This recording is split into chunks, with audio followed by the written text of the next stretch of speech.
Alors, elle apparaît tant et si bien qu'à la Révolution française, on jette les idoles chrétiennes, les statues, on met à bas, on effondre, on fait effondrer, on ne veut plus de la religion chrétienne. Hein. Mais qu'est-ce qu'on va y substituer?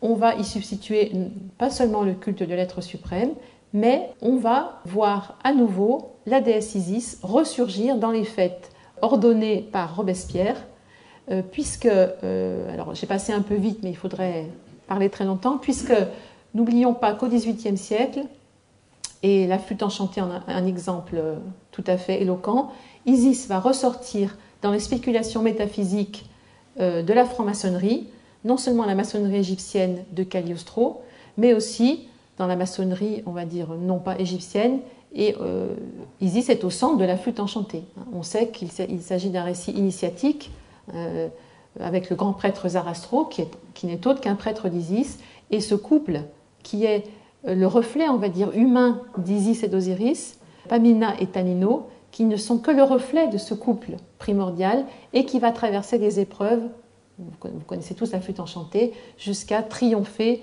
On est tout à fait dans le récit d'Apulée et là des mystères antiques. Donc on voit que ce XVIIIe siècle est très travaillé par ses origines égyptiennes et par ce mythe d'Isis.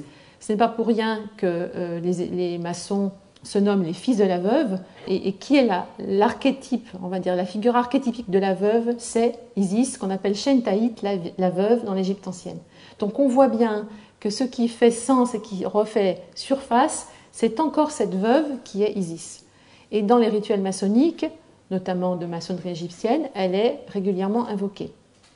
Donc cette révolution, là je vous parle d'avant la révolution, mais à la révolution où tout ce qui est religieux et on va dire religieux officiel, religion révélée, va être abattu, Isis va refaire surface. Et vous voyez peut-être pas très bien, mais il y a un épisode que je trouve tout à fait réjouissant par rapport à la force de cette figure archétypique. Robespierre ordonne une grande fête pour célébrer une grande fête de la réconciliation nationale.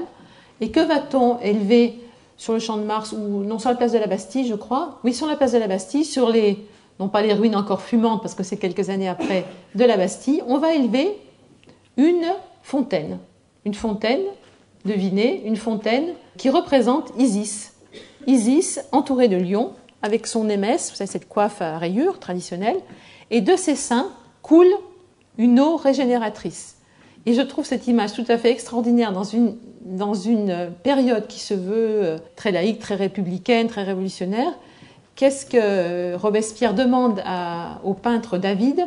De faire une grande fête où Isis sera au centre de ce culte, on va dire, où on imagine cette scène tout à fait extraordinaire. Je vous laisse imaginer les 89 commissaires de la Révolution venant des 89 départements, de bons républicains avec leur petite cocarde, vont arriver jusqu'à cette fontaine et dans une coupe, ils vont se servir au sein de la déesse et boire à son sein dans une coupe, les uns après les autres. Et c'est cette statue monumentale qui était pas, je pense, qui était en plâtre, enfin qui n'a pas été pérenne, mais ils vont communier tous ces hommes au sein de la déesse. Moi, je trouve que c'est un symbole extraordinaire pour des républicains. Voilà.